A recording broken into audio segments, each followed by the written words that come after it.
Y ahora, dando comienzo efectivo a nuestro panel C de e-salud, vamos a contextualizar el mismo, estableciendo que existen medidas que se están tomando para garantizar la seguridad respecto de los datos de salud, que son considerados datos personales de carácter sensible.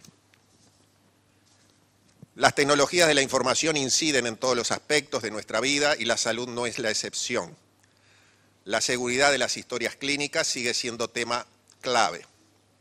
En tal sentido, la reciente normativa busca instaurar medidas preventivas de rango general. Asimismo, hay quienes implementan sistemas de tarjeta sanitaria electrónica, lo cual supondrá un gran avance. No obstante, también implica algunos resguardos respecto a su seguridad. Ante este panorama se considera necesario confrontar experiencias, buenas prácticas, analizar qué medidas se están tomando para garantizar la seguridad en lo que refiere a los datos de salud considerados, según consenso, datos personales de carácter sensible.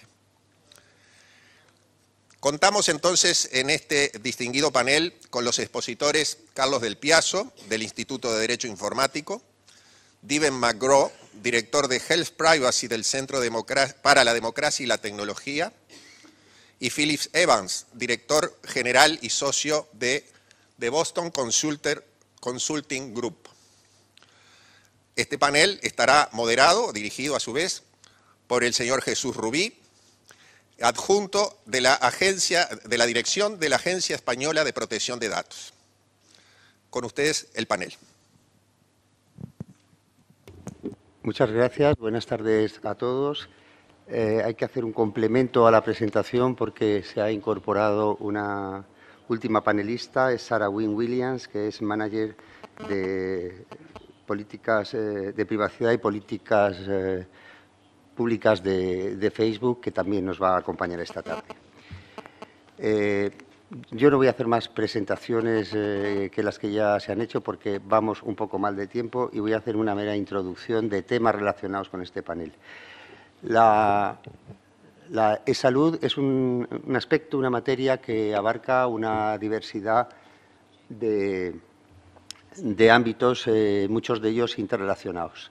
El que está más normalmente focalizado tiene que ver con la historia clínica electrónica, aunque también hay otros aspectos como la receta electrónica, las tarjetas sanitarias electrónicas o el uso de servicios de computación en nube o de cloud computing para el alojamiento o la prestación de servicios de salud. La historia clínica electrónica indudablemente tiene grandes beneficios, facilita o proporciona mayor calidad en el tratamiento porque existe una mayor información disponible y más agregada, una mejor relación coste-eficacia, evita tratamientos innecesarios y repeticiones de pruebas que se han podido producir en esos pacientes, facilita obviamente el control de la calidad de la asistencia sanitaria, la estadística y la planificación sanitaria y un aspecto muy importante es que facilita la atención sanitaria en situaciones de desplazamiento. Pero, al mismo tiempo, la historia clínica electrónica presenta otra cara, que son los potenciales riesgos. Hay una mayor información disponible, por tanto, de alguna manera hay una mayor tentación en poder acceder a esa información. Cabe la posibilidad de que haya una accesibilidad para un mayor número de usuarios y, por esto, o como consecuencia, hay un riesgo de una nueva escala creciente de posibles usos ilícitos. En relación con la historia clínica, la primera cuestión que se ha planteado, o en nuestro caso se nos planteó, es la legitimación para el desarrollo de los sistemas de historia clínica electrónica. Y es una cuestión que está vinculada al debate sobre la titularidad de la historia clínica, de quién es la historia clínica y, por tanto, cómo se pueden poner en marcha estos procesos. Tiene que depender del consentimiento del paciente, tiene que depender de alguna manera del consentimiento de los profesionales sanitarios. Es posible que haya habilitaciones legales que excluyan estos consentimientos. Han de estar vinculados a intereses públicos como la calidad de la asistencia, la epidemiología, la investigación o la docencia, entre otros. Y también se plantea una disyuntiva sobre si la legitimación tiene que ser la misma en los sistemas públicos de salud, donde pueden concurrir razones de interés público, o en la asistencia privada. También un aspecto capital en la historia clínica electrónica es el relacionado con el acceso a la información clínica y con la seguridad. Es imprescindible que haya una identificación fiable de los pacientes, puesto que no hay una presencia física del paciente o puede no haber una presencia física del paciente cuando se accede a esta información. Es necesario hacer una definición muy precisa de los usuarios con acceso autorizado, solo los profesionales que la atienden, otros profesionales de la salud, los servicios de facturación de los centros sanitarios, las administraciones públicas, las compañías aseguradoras, sus familiares. Es otro abanico abierto. Los accesos tienen que ser en modo lectura o cabe también en modo escritura y, en ese caso, con qué habilitación para las personas que puedan modificar o intervenir en la elaboración de la historia clínica. Y el acceso a la historia clínica solo o fundamentalmente debe estar vinculado al tratamiento sanitario de los pacientes o caben otras razones de interés público como las que antes he mencionado, evaluación de la calidad, planificación, etcétera. En relación con la historia clínica y el acceso a la historia clínica, hay una reflexión importante sobre la conveniencia de llevar a cabo accesos modulares, distinguir distintos niveles de acceso en función, que puede ser en función del profesional o puede ser desarrollando módulos específicos para la medicación, para la vacunación, cuando los datos son de urgencia, para recordar las citas a los pacientes. Tiene que haber un lugar separado y solo accesible a los profesionales para las anotaciones subjetivas. El almacenamiento tiene que ser descentralizado o descentralizado. Si se transmite la información por redes, que se va a transmitir en accesos remotos, debe estar cifrado el acceso y puede conocer el paciente, todos los accesos realizados a su historia clínica, en qué condiciones, de oficio, un acceso directo inclusive al sistema de información. Otro aspecto relacionado con la salud sería la tarjeta sanitaria electrónica. La tarjeta sanitaria electrónica tiene la ventaja de que facilita una identificación inequívoca de los pacientes y es particularmente relevante en el caso de la asistencia sanitaria a pacientes desplazados. También permitiría la identificación y la autenticación del paciente para acceder él mismo a los datos de su historia clínica. Pero la tarjeta sanitaria solo debe facilitar el acceso, debe llevar un chip donde se contenga una mínima información sanitaria de referencia y, en caso de que sea así, quién puede acceder, cómo puede acceder a la historia clínica, para qué finalidades, a la información que se recoge en la tarjeta sanitaria electrónica. Otro aspecto relacionado con la salud sería el de la receta médica electrónica, que tiene un fin básico, que es evidente, que es la dispensación de medicamentos. Pero a partir de ese fin básico se abre también un abanico de incógnitas en relación con esta materia. Puede permitirse, a través de la prescripción electrónica, hacer una evaluación de los profesionales que prescriben los medicamentos sobre el porqué o el cómo de la prescripción o sobre el uso racional de los medicamentos. El farmacéutico puede acceder a prescripciones anteriores, necesita para ello o no autorización del paciente. Podría también acceder el farmacéutico a la historia clínica, hacer un análisis de farmacovigilancia de posibles efectos contraproducentes, obteniendo más información sanitaria. Si se sustituyen medicamentos prescritos, ¿cómo debe conocerlo el prescriptor? Debe enviársele un mensaje. El paciente tiene derecho a que determinados medicamentos no estén visibles al obtener la dispensación de otros, porque pueden referirse a determinados diagnósticos que no quiera que se conozcan de una manera abierta por los farmacéuticos. El acceso en la oficina de farmacia debe hacerse solo por el farmacéutico o también puede haber un sujeto habilitado que sea la propia oficina de farmacia, es decir, el farmacéutico y sus empleados. Finalmente, con el desarrollo vertiginoso que están alcanzando la oferta de servicios de cloud computing y la posible utilización o prestación de estos servicios en el entorno de la salud, se reiteran, aunque con mayor gravedad o con mayor intensidad en la medida en que estamos tratando datos especialmente protegidos, los problemas generales que tiene la prestación de estos servicios. ¿Cuál es la ley aplicable? Hay que tener en cuenta que buena parte de estos servicios son facilitados por grandes corporaciones multinacionales que están en países distintos de donde está el cliente que los contrata. ¿Será la del proveedor de estos servicios? ¿Será la del cliente? ¿Puede el cliente auditar la seguridad del servicio de cloud computing o no? Hay que buscar fórmulas alternativas, por ejemplo, a través de un tercero independiente para hacer esa auditoría. Debe conocer y autorizar el cliente de cloud la posible subcontratación de servicios, especialmente si son en terceros países. qué garantías sobre el tratamiento de datos personales son exigibles para transferir esa información a terceros países no seguros o que no dispongan de un nivel de protección equivalente. Si solicitan información las autoridades de terceros países, cómo o en qué condiciones se puede acceder a esos requerimientos de información. En fin, he querido traerles un poco un abanico de cuestiones relacionadas con distintos aspectos de la e-salud y espero que a lo largo del panel, no sé si todos, pero en este entorno vayamos teniendo aproximaciones que nos hagan o nos den luz sobre esta materia. Muchas gracias. Dicho, empezamos con el primer panelista. Por el tiempo que tenemos, hemos calculado que las intervenciones sean de 15 minutos aproximadamente para que pueda haber, aunque sea un pequeño espacio, para preguntas que puedan hacer ustedes. El primer panelista ya ha sido presentado, es Carlos Del Piacho. Le doy la palabra. Estimados amigos, muy buenas tardes. Las preguntas que plantea el moderador y que de alguna manera reflejan la inquietud de los organizadores que luce en el programa puede sintetizarse en el tratamiento seguro de los datos de salud. Si algo tengo claro es que no es saludable después de un almuerzo como el que tuvimos estar en un panel como este. Por lo tanto, voy a optimizar el tiempo disponible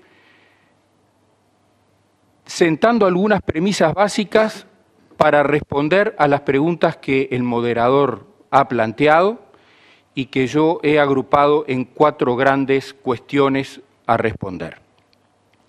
Si hablamos de tratamiento seguro de los datos de salud, las 2 cuestiones en juego son los datos de salud y la seguridad.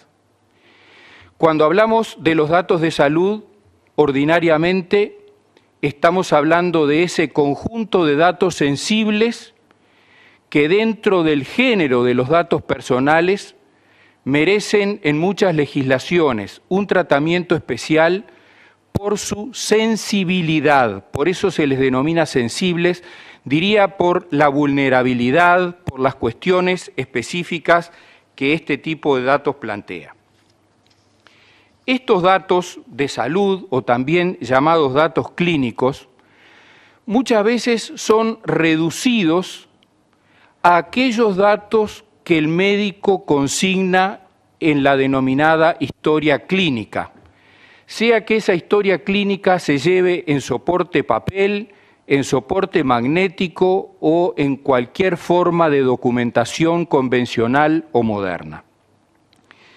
Pero a mí me gustaría reflexionar en voz alta sobre este primer aspecto para mostrar que muchas veces ese enfoque que limita el análisis de los datos de salud a los que se consignan en la historia clínica es un enfoque reductor y que por lo tanto no nos permite sacar adecuadas conclusiones de carácter general.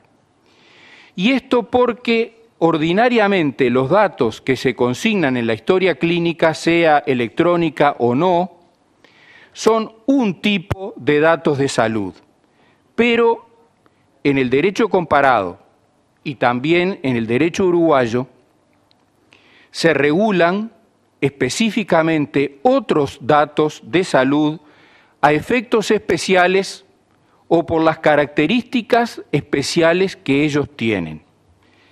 En primer lugar, corresponde hacer referencia en este sentido a los datos genéticos, que plantean un conjunto de problemas jurídicos derivados de su incidencia sobre el derecho a la identidad de cada persona y también, en función del progreso biotecnológico, proyectan un sinnúmero de consecuencias derivadas de los tratamientos que se puedan realizar sobre el ADN, tanto el ADN codificante como el ADN no codificante.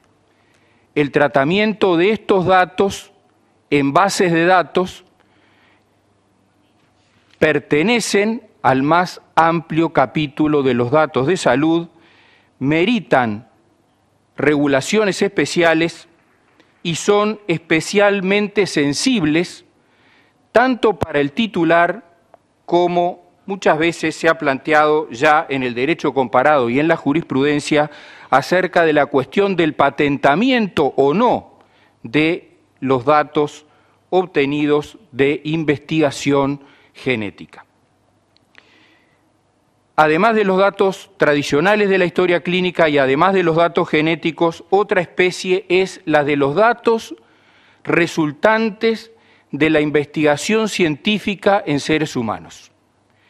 Todos sabemos que desde que la medicina es ciencia, se experimenta, y se experimenta con seres humanos. Y los medicamentos son objeto de experimento también en los seres humanos. Y los datos resultantes de la investigación científica son datos que refieren a la salud de personas con nombre y apellido que voluntariamente se han ofrecido, que generalmente de modo voluntario en los regímenes democráticos se han ofrecido para la realización de esos estudios de experimentación, hoy fundamentalmente con fines epidemiológicos, de valoración de medicamentos y un larguísimo etcétera. Y un cuarto conjunto de datos de salud son los que tienen que ver o derivan de la donación de órganos, células y tejidos.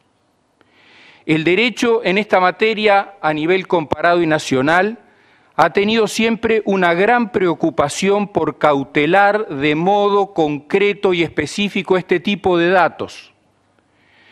Porque si bien es una manifestación de altruismo el donar órganos, células y tejidos en vida o después de la muerte, o para después de la muerte, se trata a la vez de evitar el comercio ilícito de órganos, células y tejidos que muchas veces, lamentablemente, sobre todo frente a situaciones de indigencia, vemos que se genera esa suerte de mercado.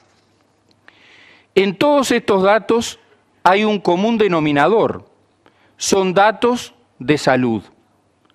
Por lo tanto, deben tratarse bajo las reglas generales de los datos sensibles y con seguridad. Y esto nos lleva al segundo término de la ecuación planteada, tratamiento seguro de datos en salud. La seguridad como género es un concepto, un sustantivo que traduce un estado o situación de hecho de certeza respecto a algo. Por eso, cuando a la seguridad como concepto le agregamos el calificativo de jurídica, esa seguridad refiere a la certeza que ofrece al paciente, a los operadores médicos y a los habitantes en general, en el caso de los datos sensibles, el derecho como conjunto de normas y principios, como se destacó esta mañana en los dos plenarios. Es muy importante en toda esta materia novedosa, cambiante, donde el derecho muchas veces, el derecho opuesto, el derecho positivo resulta insuficiente, acudir a los principios. Y en ese sentido es interesante destacar que en casi todas las leyes de protección de datos iberoamericanas se supera la discusión acerca de si la seguridad es un valor, es una cuestión ética, erigiéndola como principio. Y algunas leyes dicen, como principio que servirá para resolver las cuestiones interpretativas que puedan plantearse, etcétera, etcétera. Es decir, como regla de derecho, muchas veces regla de derecho no escrita, porque los principios generales son justamente reglas de derecho no escritas, pero que valen como reglas de derecho y que operan como foco iluminador para la resolución de múltiples problemas prácticos que la realidad plantea. Pero esa seguridad jurídica, cuando hablamos de datos en salud y también en otros terrenos, es insuficiente. hay que pensar también en la seguridad técnica. Es decir, que el género seguridad no solo se particularice en reglas y principios que ofrezcan un marco seguro, sino también en reglas técnicas que respalden esa seguridad jurídica y la hagan posible. Hay un binomio, yo diría, necesario e indestructible que debe darse entre seguridad jurídica y seguridad técnica. Visto esto de los dos términos de la cuestión, tratamiento seguro y datos de salud o datos clínicos en todo su espectro de variedad, podemos mirar a ellos desde el punto de vista comparado o desde el punto de vista nacional. Evidentemente el tiempo no permite ahondar en esto. He preparado un trabajo de cierta extensión, a quienes le interesen se les puede hacer llegar por la vía electrónica, pero simplemente en este momento y antes de pasar a contestar las preguntas que Rubí ha planteado, termino de señalar las premisas necesarias a partir de una consideración global o de derecho comparado. Dos o tres cosas muy sencillas. Primero, cuando hablamos de la temática de los datos en salud, que se consignan ordinariamente en base documental y constituyen bases de datos, tenemos una gran distinción entre continente y contenido. Cuando hablamos del continente, para referir fundamentalmente al mundo digital, es imprescindible, son supuestos necesarios para que cualquier emprendimiento pueda ser viable, que el derecho admita ampliamente el documento electrónico y la firma electrónica. No puede haber historia clínica electrónica ni base de datos seria en esta materia si el derecho positivo no reconoce ampliamente al documento y la firma electrónica. Y cuando nos trasladamos al ámbito del contenido, entonces encontramos que a nivel comparado y también en el Uruguay, se pueden constatar como dos grandes líneas de trabajo. Una, que filia todo este conjunto de datos de salud a la tutela genérica de los datos personales. Y otra, que yendo más específicamente a las particularidades de cada tipo de dato de salud, normatiza respecto a ellos. Sin embargo, hay comunes denominadores. La seguridad como principio, el consentimiento informado del titular de los datos. Cuando hablamos de titular, estamos refiriendo a quien constituye los datos. En algunas de las exposiciones de los plenarios de esta mañana, parecía desprenderse una visión, diríamos, patrimonialista de los datos personales. Son mis datos porque me pertenecen. En realidad no es así. Son mis datos porque soy yo mismo. Y esto no es una mera cuestión de palabras, porque implica mirar al dato de salud o a cualquier dato personal desde una perspectiva patrimonial, me pertenece como me puede pertenecer un derecho de autor o el derecho de propiedad de un vehículo, de una casa, etc. Y la perspectiva desde los derechos fundamentales, que esos datos son porque yo soy. Esos datos me revelan a mí mismo, no es que me pertenezcan, soy yo el que tiene esos datos.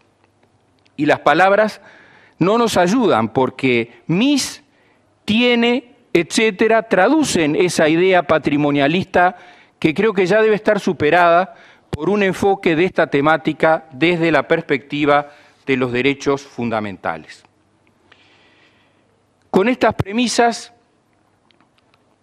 respondo brevemente y con ello termino a las 4 grandes preguntas que Jesús Rubí ha abierto en unas subpreguntas en su introducción. Primero, ¿el tratamiento de los datos de salud debe basarse siempre en el consentimiento o resultan posibles otros procedimientos?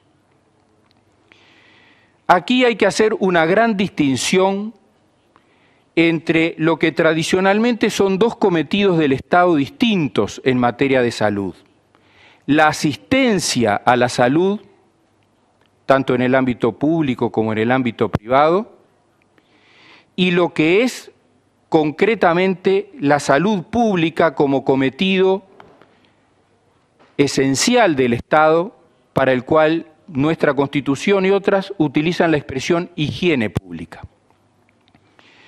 En materia asistencial, tanto en el ámbito público como en el ámbito privado, la solución de principio para el tratamiento de los datos de salud debe ser el consentimiento previo informado. Y en nuestro caso, en nuestro Uruguay, surge expresamente de los artículos 9 y 18 de la Ley 18.331. No obstante, en el ámbito de la salud pública, donde está comprometido muchas veces el interés general, donde pueden existir aspectos epidemiológicos que superan a la situación individual de cada quien, cabe la posibilidad de que los datos sean objeto de tratamiento sin consentimiento previo del titular. También esta interpretación tiene respaldo en nuestra ley en el artículo 18 y 19 de la Ley 18.331, que dicen: los datos sensibles solo pueden ser recolectados y objeto de tratamiento cuando medien razones de interés general autorizadas por la ley o cuando el organismo solicitante tenga un mandato legal para hacerlo. Yo no los voy a aburrir ahora, pero las normas de salud pública, y especialmente las que atribuyen cometidos al Ministerio de Salud Pública, contienen un conjunto de normas y atribución de poderes jurídicos que permiten al Ministerio incluso el aislamiento de quien pueda estar en situación de una enfermedad infectocontagiosa, por ejemplo. De manera que existen hipótesis habilitadas por la ley de tratamiento sin consentimiento previo del titular. Segunda pregunta. ¿Deben establecerse módulos de datos con distintos requisitos de acceso a los profesionales sanitarios? Por ejemplo, Rubí se refería a la prescripción de medicamentos. ¿Qué accesos deben permitirse? Desde el punto de vista jurídico, en nuestro derecho y en varios de los derechos de los países de Iberoamérica no hay normas expresas sobre esto. Sin embargo, la pregunta puede ser respondida en el sentido de la conveniencia de establecer distintos requisitos de acceso según las situaciones.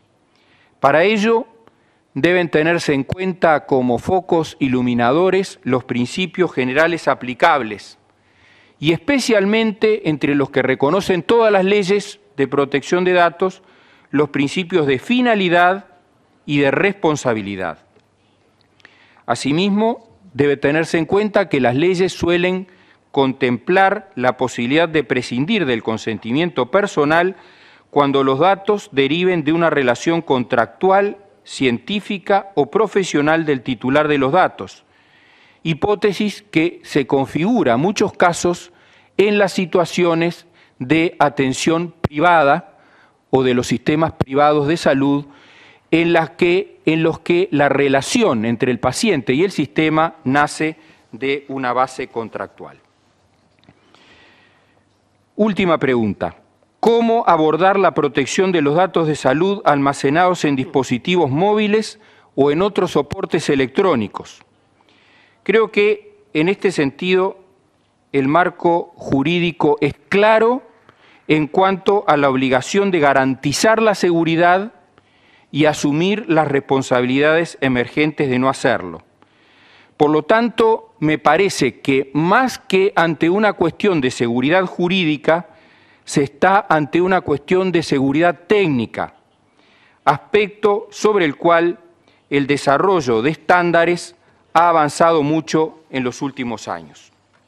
Para terminar, ahora sí definitivamente, con una conclusión, creo que lo importante a destacar cuando hablamos de salud y de las respuestas a las preguntas planteadas y a muchas otras que se pueden plantear viene dada por la ubicación de la persona como centro del sistema. La persona, por ser persona, goza de una eminente dignidad, que no le viene dada por nadie, sino que es una consecuencia de ser persona.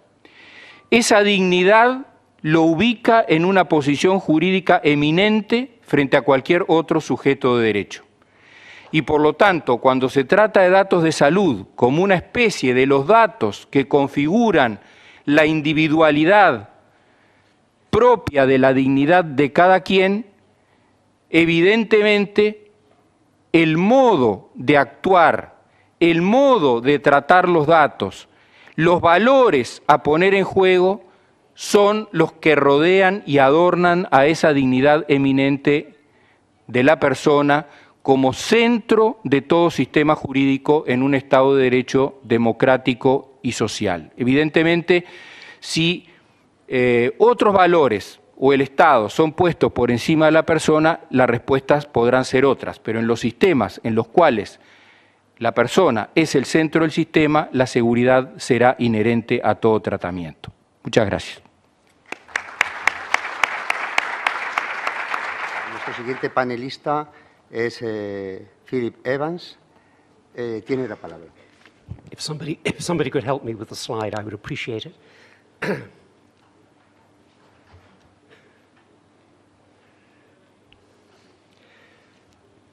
Good afternoon. It's a great pleasure and privilege to be here. I do feel uniquely unqualified to serve on this panel, especially with the prospect of the PowerPoint not working. Being a management consultant, of course, I'm incapable of thinking without the PowerPoint. Also, I'm not by background either a lawyer or a healthcare specialist. And therefore, what I'd like to try to do, if I may, is to share with this group a few thoughts about how it is that technology is changing the way that medicine is being performed and what the agenda is that variously privacy legislation needs to control. Could you pass the remote control, please? Thank you. Thank you very much. It doesn't work. I think, if I may abstract a little bit, that the healthcare regime in most countries around the world has been predicated on a tension between two things. One is the desire for very, very tight retention of medical information about an individual, but the other is the desire for wide, indeed, in principle, universal dissemination of medical information for the purposes of research. And the way that contradiction is finessed is by distinguishing between identified and anonymized or de-identified information. And legislative frameworks such as HIPAA in the United States, specify, as we all know, very, very precisely how it is that medical records need to be de-identified in order to enable the resulting information to be aggregated and used for research purposes. And this, in a sense, is our way of having our cake and eating it too. It's a way of having very strict control over the identified information, but at the same time, all of the benefits of open access to data, which are fundamental to the workings of science. And certainly things like longitudinal studies and clinical trials are, of course, predicated on that basis. Now, with the advent of electronic healthcare records, this distinction becomes much harder to maintain. First of all, of course, because in electronic format, information can be moved around far more easily, and therefore the standards of retaining that information secure become much harder to maintain. But also, and far more profoundly, the more that information can be aggregated, we now know the easier it is to actually de-identify it. It becomes possible to put different kinds of information together and to finesse the fact that in their original form, the data were de-identified. It's been claimed that all information is personally identifiable information, at least for somebody with sufficient motivation and sufficient other sources of data to do the de-identifying. So this challenges the fundamental premise on the basis of which the whole regime of privacy has been established in the domain of healthcare. The other major event that, of course, is happening currently and that people have become very agitated about really just in the last year or two is the advent of so-called big data. And in medical context, that means the retention of minute information about clinical events. It also means the use of things like genomic data or ambient data, data from sensors that in the future patients might carry on them, that permits the possibility of vast amounts of information that can be used both for care and for research. Now, there are a couple of issues, unfortunately, which are raised by this. One is that the mere existence of some of these categories of data profoundly intensifies the issue of privacy. Very obviously, genomic information uniquely identifies the individual. So de-identifying genomic information is, at least at one level, something that is a logical impossibility. But also, of course, it's not just that. The larger the amount of information that is available, the easier is the process of de-identification. The greater are the number of options by which a smart adversary can pull together what the identity and sources of the original data are. All of this argues, therefore, for stricter controls of how it is that the information is used and disseminated. However, there is, of course, also the converse argument. Precisely because of the advent of big data, we are now in a position where we can start using that data in extraordinarily powerful new ways, cross-relating genomic data with ambient data, with clinical data, in order to find interrelations among the various components, in order to find interactions among drugs, as the gentleman from Microsoft described this morning, in order to find, in fact, ultimately, entirely new bases of medical treatment. That shift from essentially a clinical trial-based to a statistical-based mode of actually doing medical research promises the possibility of enormous advances in how it is that medicine is conducted. But that, of course, argues for even more openness of the data. So this contradiction that we thought that we had finessed through the process of de-identification, A, does not work anymore, but B, needs to be resolved even more strongly because both the necessity for closure and the value of openness have both simultaneously enormously escalated. And that, I think, is the core of the problem that we are struggling with. Just to emphasize the extent of the shift, it's worth reflecting on a couple of pieces of data. One is the economics of genomic sequencing. When the first genome was sequenced, that of Craig Venter and Professor Watson, the cost of doing that was in excess of $150 million US. However, since then, the cost of genomic sequencing has come down in accordance with Moore's law, which is a pretty dramatic rate of improvement. However, around 2008, there was a fundamental shift in the technologies of genomic sequencing, and since then, the speed and cost of genomic sequencing has halved approximately every 5 months. The result is that today it can be done for $1,000. One can project out 2016 when it can be done for $100. IBM has already announced a project whose target is precisely to achieve that actually by 2015. Now, this is important in a number of senses. One, of course, is that it means that we're going to get a lot more genomic research. But secondly, it means a qualitative shift in how that research is going to take place. If you think about the number of people whose genes have been mapped over that time, we've gone from 1 to 100 to 1,000, with a current project being spearheaded in China to map the genomes of 1 million people. At $100 per genome, it will become quite rational for this to become a standard piece of clinical medical practice, at least in advanced countries. And that is profound, because what it means is that genomic data won't be some big data set sitting in some data center somewhere that scientists go off and analyze for the purposes of abstract medical research. It means that genomic data will be part and parcel of clinical practice. The first thing that the doctor will do is to map the genome of the patient. And the genome of the patient will be fundamental to defining how the patient gets treated. We will move into an era of personalized medicine. So genomics is going to profoundly change the kind of data that we will be using, and the ways that that data, aggregated, anonymized, synthesized in various ways, can be used in order to change medical practice. The other key problem that data will permit is to address the issue of variation in medical practice. This is data for the US, and it is a measure of the average cost of medical treatment in some 600 so-called hospital referral regions, basically local areas around the United States. And what you will observe is that there is variation to the tune of 250% in the difference between the average cost of medicine in the most expensive and the least expensive regions.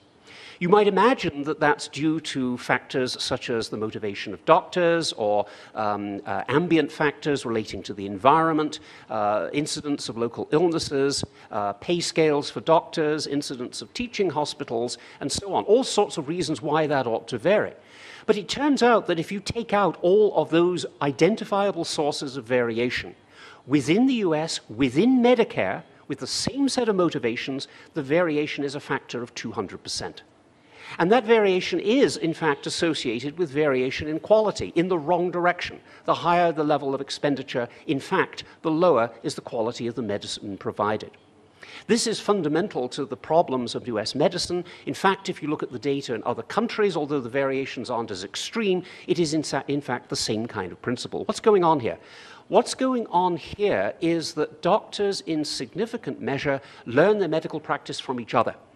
And therefore, the local medical community builds certain ways of doing things that are essentially established by, if you like, medical practice and tradition in those locations.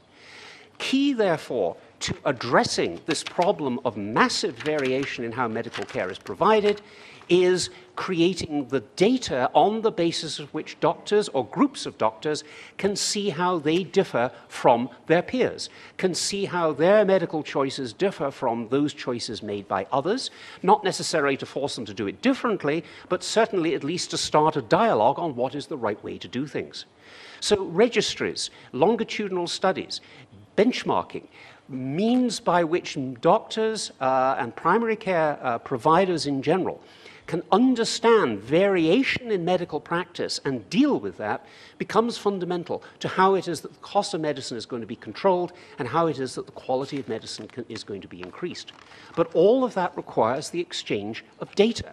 It requires data be aggregated. It requires that data be aggregated at a very, very granular level and at a very local level. And when you do it that way, the issues of the possibilities of re-identification of that data become, of course, more severe.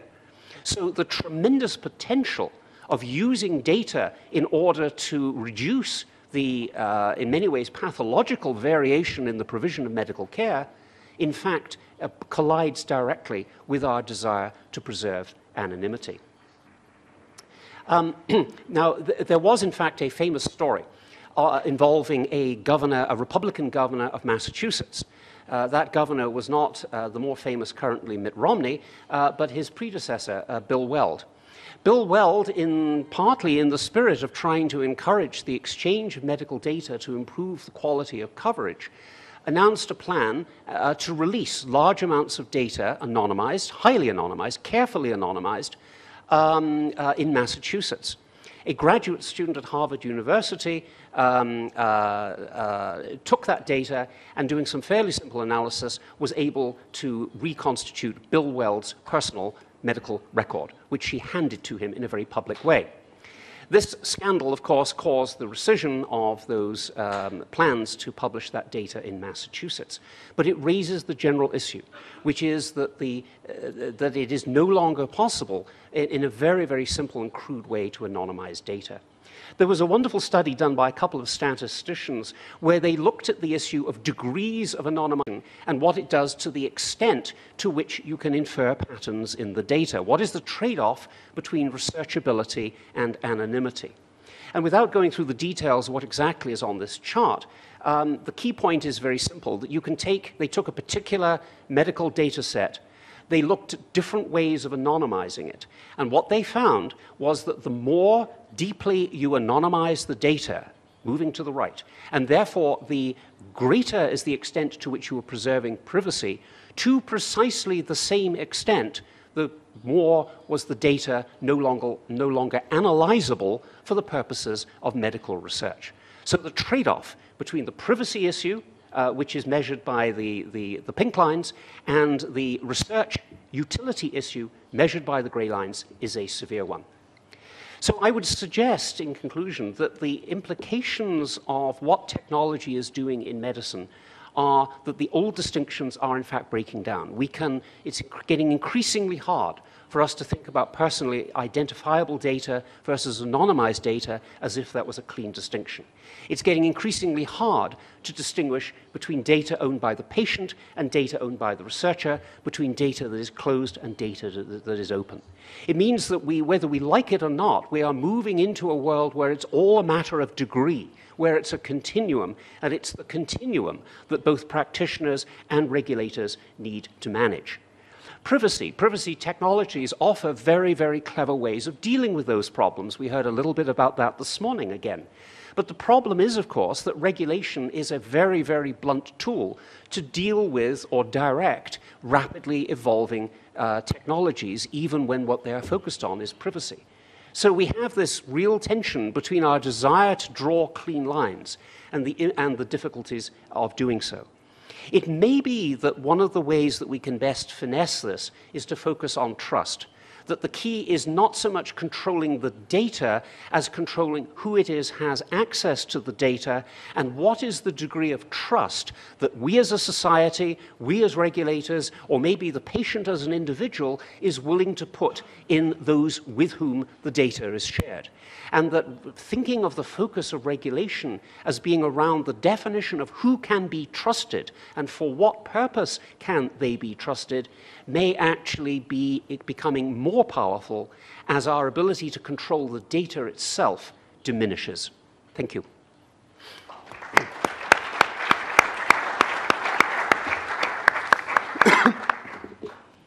Gracias, Philip.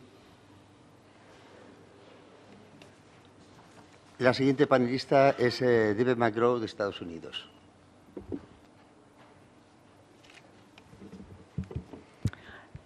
Thank you very much, Jesus.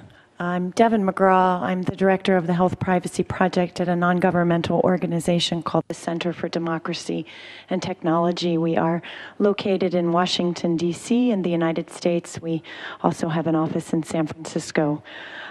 We focus mostly on U.S. policy, but we are increasingly becoming more active in global discussions around privacy and governance of the internet. So if you're not familiar with us yet, hopefully you will be before the end of the conference. I want to say a few things about the way we think about health privacy issues and thinking about them from the perspective of the consumer or the patient. Because ultimately, of course, patients and consumers have a lot of interest in the privacy or privacy of their health data. But at the same time, consumers have a very strong interest in making sure that they are getting the best possible health care and health outcomes for themselves and for their family members. And as has been pointed out by others of my fellow panelists, we cannot achieve advances in health, healthcare, and wellness without being able to access and robustly analyze health data. So those two things should not be seen as in conflict for consumers. They are joined. They are two very important interests.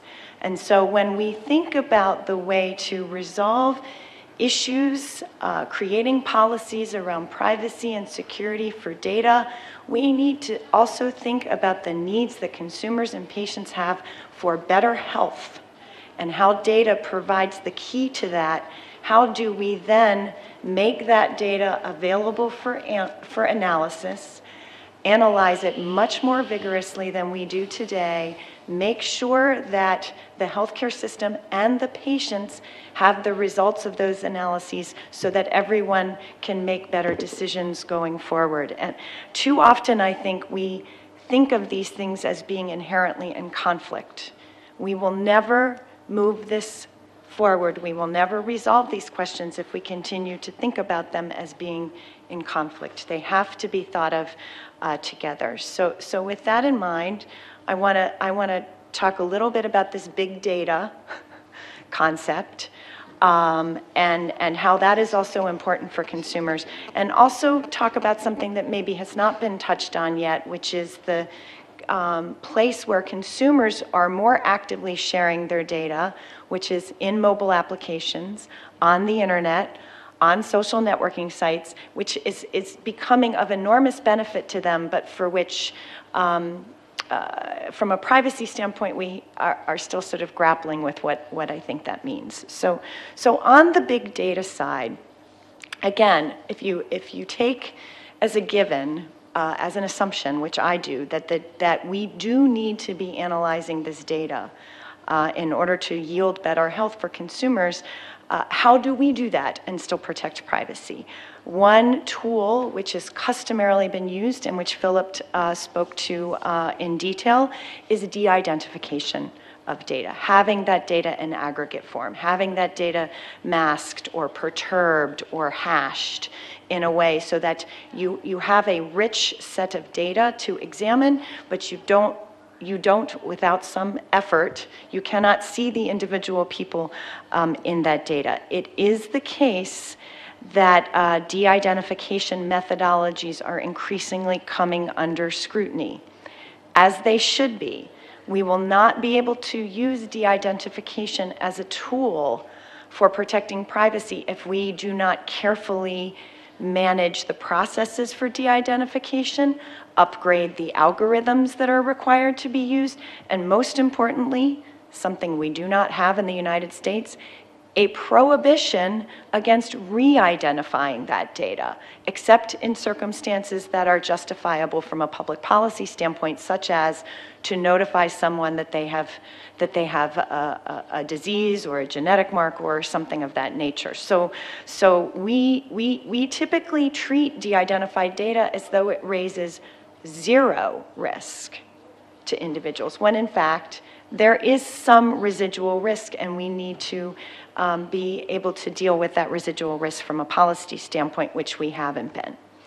On the other hand, I think there is a lot of, I wouldn't say hyperbole, but there is a lot of noise around the issue of de-identification, such that many people have decided that the risks of re-identification are so high that data is the same. Fully identifiable data, anonymized data, it's so easy, even a caveman can do it, so easy to re-identify that we should treat all the data the same, and we do not believe that is true. The data that Philip referred to that was used to identify then Governor William Weld of Massachusetts would not have met today's de-identification standards. They thought it was properly anonymized at the time, but in fact, the reason for the safe harbor in the US HIPAA regulation, it was built on the data points that were exposed in that data, so that would not happen again. Similarly, some of the more high-profile re-identifications that we have heard of using internet data were not anonymized to any standard whatsoever. So to me, what this says is that our system of de-identification is not broken, but it has some cracks in it. And again, if we want to be able to rely on de-identification as a tool to be able to use data for analytics, which again is in consumers' interest to do so, we need to repair those cracks and solidify that framework in more detail. The other thing I'll touch on briefly before turning it back over to Jesus, who will then turn it back to Sarah, is we focus a lot when we think of health privacy on the world of doctors and electronic medical records and pharmaceutical data and clinical trial data, as we should. But we have to be careful not to ignore the growing, rich databases of health and wellness data that are being created by consumers using the internet and mobile applications every day. at increasing rates. They are creating very rich data stores for themselves that, quite frankly, are potentially also very useful in speaking to us about what healthcare interventions work, what are ways that we can intervene in a disease process earlier, what are environmental factors, what are social factors that come to play in either facilitating disease or escalating it.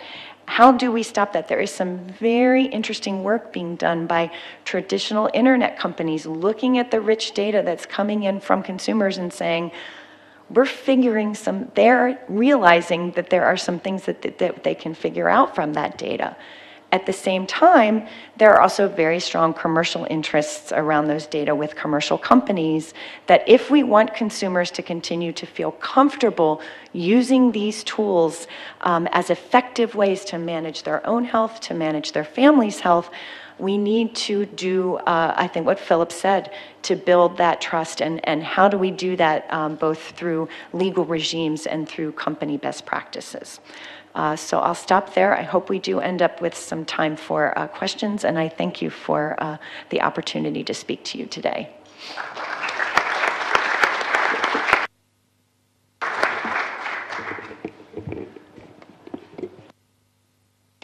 Muchas gracias, en particular, por la síntesis y la intensidad de la intervención. Nuestra última panelista es Sarah Wynn. Tiene la palabra. Thank you, Jesus. Some of you may be surprised to see Facebook on a panel on e-health, and I certainly don't hold myself out as a health expert, but it's one of the areas that has challenged us as a company to think differently, and we thought it would be useful to share our experience with you to challenge you to think differently about Facebook. So one of the ways I've put Facebook up here, but communication before social networks was a lot slower, a lot more targeted. What we have through a platform like Facebook is the ability to target your community made up of co-workers, family, high school friends. It's your community. You've identified and chosen who is in that community. And that's created some really interesting situations. So one of the things we never anticipated at Facebook was the impact our platform would have in a disaster. We found naturally after earthquakes, floods, a series of things, people were turning to Facebook to communicate to the community how to access medical facilities, what roads were open, developing support networks through the platform. Another unexpected area was we started to hear stories of people who were achieving diagnosis by sharing medical problems on Facebook. And in some cases, this was life-saving. So we were contacted by a woman whose son, she thought he had a cold. She posted some photos of him on Facebook. The next day, he got a lot worse. She posted more photos. 3 people from her Facebook community contacted her and said, take him to a hospital straight away, he's dying. He had a very rare disorder. And in this case, the Facebook diagnosis was correct. He was able to get the medical attention he needed. And his mother has said to us that without Facebook, she's confident that her son would not be with us today. So we took that story and we thought, we hadn't thought about Facebook in a health context. It's not really naturally where the company was based. And we thought, what can we do? What can we do? How can we harness this power of friends? How can we harness this community? And we've heard here discussion around big data in terms of research, and that's the traditional way that people think about how you can use something like Facebook. What we wanted to do is take this concept and do something completely unexpected. Organ donation, to us, is not a medical issue. There are enough organ donors in the world. There are enough people willing to donate their organs. What we have is a social issue. We have not socialized organ donation adequately. So what we did at Facebook was think, how can we harness the power of community to increase the number of organ donors out there? And it was actually a very simple tool. Essentially, we created the ability on Facebook for people to identify as an organ donor. So this was done with their consent. They had the power to choose their audience. You could select just your friends, you could select your family, you could select all of your community, and then through clicking on this button, you told all of your community that you were an organ donor. Or if you weren't an organ donor, we provided the ability to link to an organ registry. We didn't retain the information, we just facilitated people registering as organ donors. On the day we launched this in the US, we had an incredible response. So in California alone, there was an 800% increase in organ donors just by having this on the platform. So that made us really excited. And so I managed the rollout of this process internationally because we thought we had such amazing results in the US. We should be doing that more. And here, this slide just gives you an idea of the waiting list. The issue is that people are dying unnecessarily on this waiting list. We've now gone from having 20,000 people on the waiting list in the US in 1989 to over 100,000 people in 2009. So what our process did was just a simple connection between people, which is what our platform does every day. And what we're trying to do is think about other ways that we can harness this power that we have, the power of connecting people, the power of bringing attention to a health issue. We're not in any way retaining. Every step, is people are sharing their information voluntarily. They're consenting to everything that is shared, and they're controlling how that information is shared. So we're at the very beginning of our journey on this. This is the first time we've done a health initiative. We were blown away by the response it had. We didn't anticipate numbers like 800% increases in donors, but it's basically challenged us to think about what more we can be doing as a platform to improve health outcomes and to harness this powerful community that's created. I don't want to take up any more time because I want to make sure everyone has the opportunity to ask questions, but I'm happy to speak to anyone about this initiative after if you wish.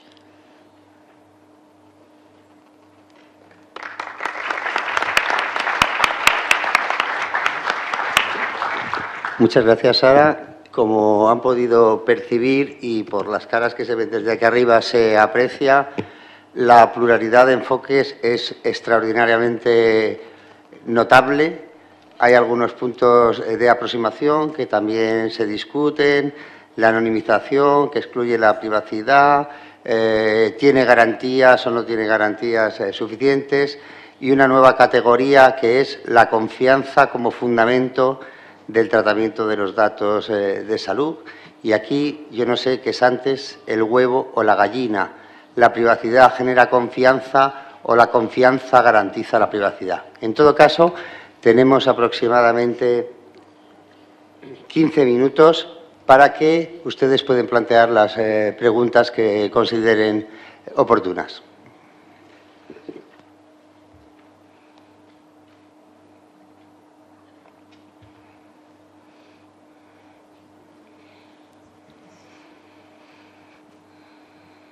Buenas tardes. La pregunta dirigida al doctor Del Piazzo tiene relación con el tratamiento de los datos sensibles de salud en el marco de una relación laboral. Concretamente, ¿cuál sería la obligación del empleador en el manejo de esos datos sensibles, considerando el principio de consentimiento informado?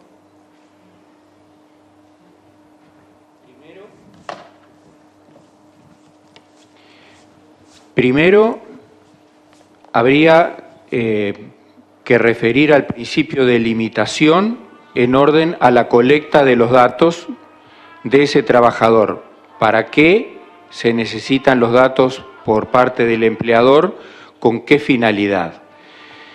Obviamente esos datos serán obtenidos con el consentimiento del trabajador y luego no podrán ser utilizados con ningún objetivo distinto a aquel o aquellos bajo el cual o los cuales el trabajador dio esos datos.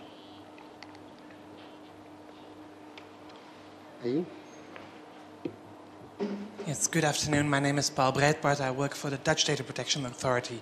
And I have a question for Sarah on Facebook. This is, of course, a great example of how social networking can contribute to people's lives, in this case, certainly their lives.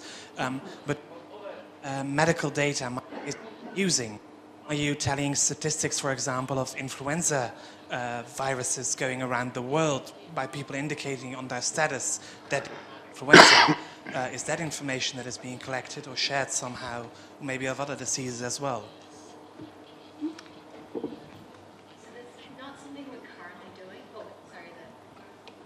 Is it on? It is now. Okay, so flu tracking is another really great example of where we've looked at can the Facebook community help in this regard. We've had some preliminary discussions with some experts in the field because it seems an obvious area for us to move into. I can't emphasize how long we spend analyzing compliance before the organ donation. I can tell you personally, I lost months of my life in very obscure organ donation laws around the world. And so each of these things takes an incredible amount of man hours to make sure when we do something like this, we do it incredibly well so that people understand the positive benefits of it. So it's a great example. It's something I hope we move into, but there are so many potential areas, and we have a very small staff, so we have to be very careful about which direction we go in. But the more ideas of things like that, and if anyone has any other suggestions, please let me know, and I promise that I'll take it back to the group that is making decisions around this.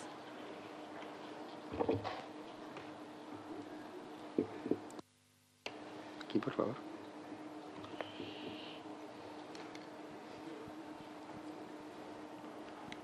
Sí, buenas tardes. Soy Iñaki Pariente, director de la Agencia Vasca de Protección de Datos. Le quería pedir en concreto al moderador que nos eche una pequeña trampa porque nos ha planteado al principio un montón de preguntas, que a modo de cerrar el círculo nos diera alguna de las respuestas que él piensa o que el resto de los miembros de la mesa piensan y han quedado sin respuesta, y me consta que conoce la respuesta y tiene posiciones claras sobre ellas, y añadir una pregunta sobre qué piensa sobre el acceso a los datos de salud en el caso de las personas ya fallecidas, si es posible, no es posible. El caso de la legislación española plantea problemas importantes, en otras legislaciones, si alguien quiere comentarlo, igual es un momento interesante para hablar de esta cuestión.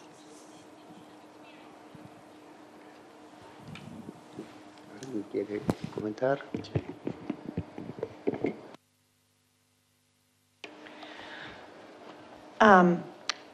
So with respect to, I'm going to take your second question first. With respect to privacy rights of persons who are deceased.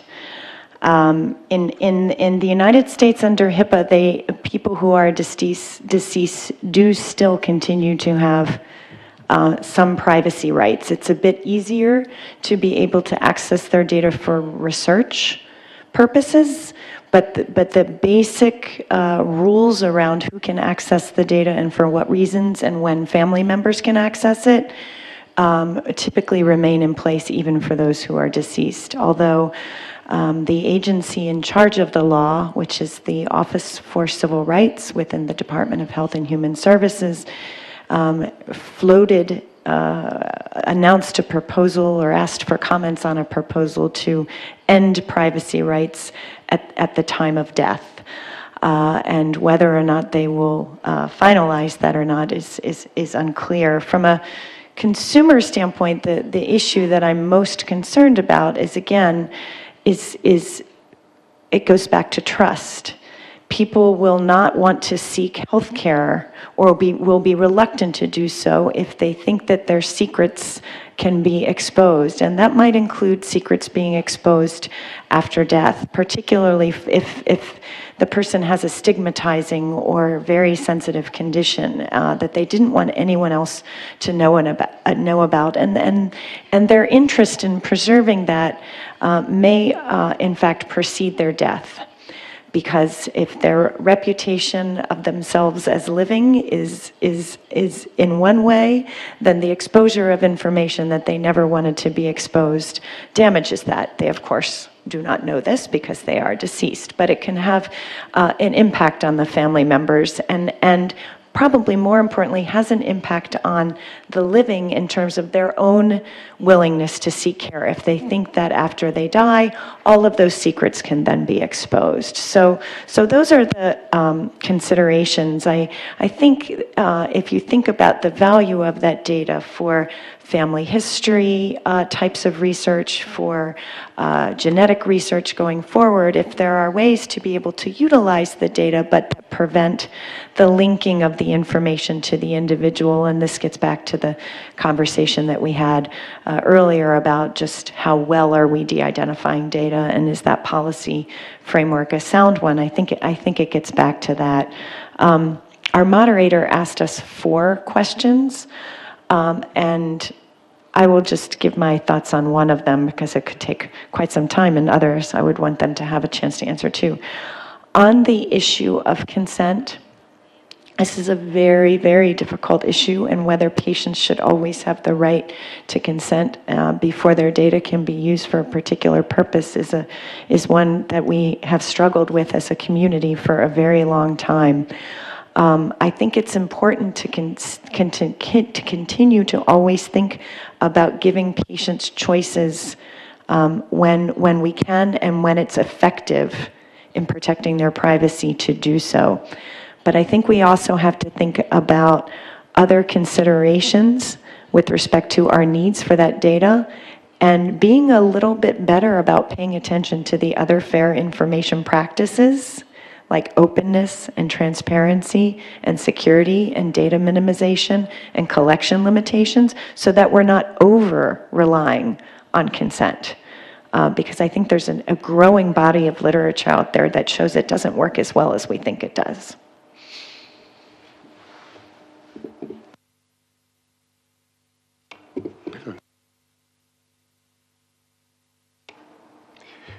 Hemos agotado nuestro tiempo. Creo que ha sido un panel sugerente y quizá algo imprevisto en cuanto a los contrastes que se han puesto de manifiesto.